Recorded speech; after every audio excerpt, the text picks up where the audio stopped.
নানান জল্পনা কল্পনার অবসান ঘটিয়ে সরকার গঠনের ৬ মাসের মাথায় মন্ত্রিসভা সম্প্রসারণ করেছেন প্রধানমন্ত্রী তারেক রহমানের সরকার। নতুন করে ৪ জন মন্ত্রী ও ২ জন প্রতিমন্ত্রী শপথ নিয়েছেন।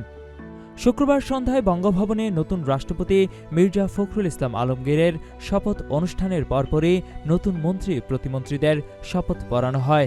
রাষ্ট্রপতি নিজেই তাদের শপথ পড়ান। সকলের প্রতি আইন অনুযায়ী যথাবিহিত আচরণ করিব। নতুন মন্ত্রী হিসেবে শপথ নিয়েছেন বিএনপির স্থায়ী কমিটির সদস্য আব্দুল মঈন খান, বান্দরবানের সংসদ সদস্য সাচিপ্র জেরি, বাংলাদেশ জাতীয় পার্টির চেয়ারম্যান ও ভোলা ১ আসনের সংসদ সদস্য আন্দালিফ রহমান পার্থ এবং পদোন্নতি পাওয়া বিমান ও পর্যটন প্রতিমন্ত্রী রশিদুজ্জামান মিল্লাত। অন্যদিকে প্রতিমন্ত্রী হিসেবে শপথ নিয়েছেন প্রধানমন্ত্রীর পররাষ্ট্র বিষয়ক উপদেষ্টা হুমায়ুন কবির এবং গাইবান্ধা ৪ আসনের সংসদ সদস্য মোহাম্মদ শামীম কায়সার লিংকন। গত ১৭ ফেব্রুয়ারি প্রধানমন্ত্রী সহ ২৫ জন মন্ত্রী ও ২৪ জন প্রতিমন্ত্রী নিয়ে যাত্রা শুরু করেছিল তারেক রহমানের সরকার। নতুন ৬ সদস্য যুক্ত হওয়ায় বর্তমানে মন্ত্রিসভার সদস্য সংখ্যা দাঁড়িয়েছে ৫২ জনে।